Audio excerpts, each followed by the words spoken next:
Bom, 5 horas em ponto agora. Estamos de volta com o 3 em 1 e você que nos acompanha pela rádio, bem-vindo e bem-vinda. Como é bom ter a tua companhia, trazer os assuntos. Espero que você possa sair aqui do nosso 3 em 1 com opinião crítica sobre todos eles. Já conto para vocês que o ministro Luiz Fux, do Supremo Tribunal Federal, abriu um inquérito para investigar o deputado federal André Janones pela suposta realização de um esquema de rachadinha ali no seu gabinete.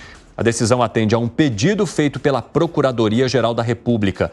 Essa decisão de Fux estabelece um prazo inicial de 60 dias para que a Polícia Federal faça as diligências. Também foi autorizado que os depoimentos de Janones, de seus assessores e também ex-assessores de gabinete sejam coletados pela Polícia Federal. Quero trazer a manifestação aqui do André Janones que chamou a atenção. As mentiraiadas contra mim estão com prazo contado, 60 dias. Depois de uma semana inteira de massacres, finalmente a verdade aponta no caminho. O ministro Fux acaba de autorizar a abertura do inquérito para que toda essa trama bolsonarista criada para me sepultar politicamente seja apurada e esclarecida. No prazo de 60 dias, a PGR vai me ouvir e ouvir assessores, ex-assessores. Assim, restará comprovado cabalmente que nunca houve qualquer crime cometido em meu gabinete. Fico feliz com a celeridade com que tudo tem sido tratado e muito certo de que a verdade sempre prevalecerá.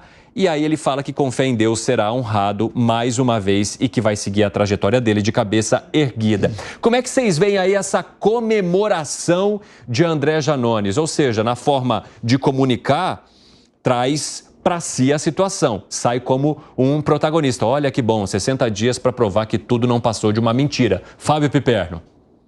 Ele é um bom comunicador e ele ganhou, inclusive, projeção por conta disso. Antes de virar alguém de relevância em redes sociais e tal, eu, honestamente, nem sabia quem era o Janones. E aí o Janones, na campanha do ano passado, na campanha eleitoral do ano passado, ele teve basicamente uma utilidade. Ele trouxe para o Lula, para a campanha do Lula, um modus operandi muito parecido com o da direita, de levar a briga para o esgoto. E muita gente adorou. Eu fiz muitas críticas desde sempre. Muito não gosto desse com a tipo. direita de levar para o esgoto? A direita tem a bancada do esgoto. A direita. O quê? Olha, quem começou a banalizar a palavra fascismo, usar fascismo para tudo? A direita, por exemplo... Fala fascismo, banalizando a palavra fascismo. Nazismo. Até porque fascismo... Isso sim fascista está cheia. Isso banaliza as pessoas tá que sofreram na mão do fascismo. Eu vou falar uma coisa para você. Então não me venha dizer até porque a direita do Brasil... A direita do Brasil, ela é... Aliás, a direita do Brasil é muita gente. Gente, não existem santos dos dois lados. Exatamente. Não adianta querer coroar... A direita do Brasil tem muita gente, tem muita gente com todos os escrúpulos do mundo, gente que eu admiro, e tem nazifascistas, ponto. Tem as duas coisas. Agora, a direita do Brasil foi capaz de, nessas campanhas em redes sociais, dizer: o Haddad, se ganhar, vai lançar a mamadeira de piroca. Tá lá, isso é um clássico. Isso é um clássico da baixaria. Isso é um clássico da baixaria. Não vamos falar que é uma piada de mau gosto, é um eufemismo agora. Não foi uma piada. É muito mais grave você chamar alguém de genocida quando não é. Não.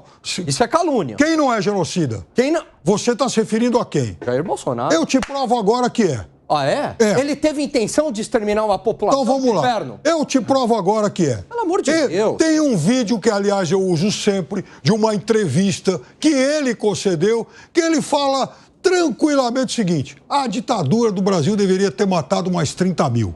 Ou seja, essa entrevista existe. Ele promoveu. Eu tenho essa entrevista e já coloquei em rede. Não é de hoje, é do passado. Se é do passado, não é uma outra história. Ele disse. Ele tomou uma ação concreta para exterminar uma população. E não só ele é quem defende exterminar uma parte do seu povo está cometendo um ato. É chamado de fascista, é uma outra história. É chamado de nazista, o fato é o seguinte, é rotulado o tempo inteiro, inviabilizando o debate. Ele disse que que a ditadura brasileira deveria ter matado mais 30 mil brasileiros. Isso está entre as definições, sim, de genocídio. Bom, mas vamos lá, Piperno. Acabou que houve um debate aqui, porque o Gani também te interrompeu em relação a esses papéis de ambos os lados, mas sobre o deputado federal André Janones, eu gostaria que você concluísse. Vamos voltar. Eu quero que as investigações... eles, entendeu? Porque senão vira o escritório de advocacia da direita e da esquerda aqui. Os indícios são muito fortes, as investigações têm que ser muito rigorosas.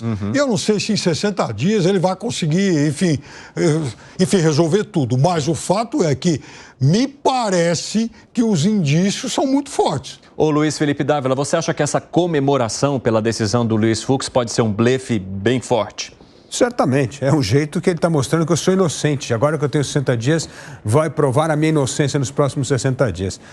Agora, é óbvio que precisa investigar e, se for provado, precisa caçar imediatamente. Chega de imoralidade com o dinheiro público, chega dessa forma como os deputados acabam deturpando o seu mandato de uma forma que é uma agressão ao sistema político. Eu venho dizendo aqui, a coisa que a gente mais precisa hoje é a gente que honra a política. E pessoas como o Janone certamente desonram a política brasileira. E aí, Gani? Olha só, ele tem todo o direito de se defender, de usar de retórica, a gente não pode acusá-lo antes dos fatos virem à tona e ter uma comprovação jurídica. Agora, ele foi um dos maiores críticos das rachadinhas, então, da família Bolsonaro, ou das supostas rachadinhas da família Bolsonaro. Então, caso fique comprovado que ele se envolveu em rachadinha, é um baita telhado de vidro e vai ficar muito difícil sustentar aí, porque vai ser uma baita hipocrisia. Agora, de qualquer modo, a rachadinha, o Evandro, a gente ouve falar que acontece no Congresso em muitos parlamentares. Então, eu acho que tem que ter aí uma ampla investigação e acabar com esta prática que é muito deletéria aí para o Estado brasileiro e principalmente para os nossos bolsos. Mas enquanto não houver a punição devida a essas pessoas que praticam, a situação pode continuar, né? Ela só para quando a punição acontece. Assim é em todas as situações, inclusive na possibilidade de rachadinha. Fala, Segré. Continuamos vendo que até agora, em uma ampla maioria, o crime compensa na política brasileira. Mas eu fico pensando em questões jurídicas que eu não conheço, mas que de ler, às vezes, a gente vai incorporando alguns conhecimentos. Até onde eu sei, juridicamente falando, você não pode apresentar como prova um áudio se você não está se gravando, porque se você gravar a outro que não sabe que está sendo gravado e você não está gravando a si mesmo, isso seria ilegal. E a dúvida é, esse áudio que foi divulgado, que é um áudio dele falando sobre as rachadinhas, a defesa que ele apresentou no momento era que ele não estava no mandato ainda. Que depois, com a advogada dele, disse que não poderia ser feito para poder compensar os gastos que ele teve na campanha e que aquilo foi abandonado. Ou seja, eu tinha interesse de fazer rachadinha, mas como eu não estava no poder e eu não estava ainda no cargo, não deveria aplicar essa questão. Ou seja, pode até juridicamente estar coberto, mas eticamente não está. Eticamente, ele mesmo disse que nesse momento esse áudio não tinha sido ainda assumido o seu cargo. Ou seja, a tentativa estava, mas aí volta no que Alan muitas vezes falou.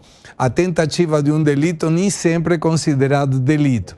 Então, o pior que pode acontecer é que tudo prova que ele fazia isso, mas por um argumento judicial não é punível. Fábio Piperno, isso também pode parecer uma estratégia bem intensa de defesa, ou seja, algo muito bem costurado e construído para que alguma mensagem seja passada, porque por mais que o resultado venha lá na frente, alguma mensagem já foi passada e parte dessa mensagem já foi absorvida também por quem segue e se interessa pelo trabalho e pela condução que faz André Janones, né, Piperno? Inteligentes eles são, né? Enfim, eles são políticos muito bem votados, políticos aí que acabam construindo carreiras bastante longevas e tal. Mas é o seguinte, pau que dá em Chico, dá em Francisco. Tem muita gente acusada aí de rachadinha que tem usado todos os artifícios possíveis para adiar decisões, mudar processos, tirar, por exemplo, enfim, de um juiz e jogar para outro.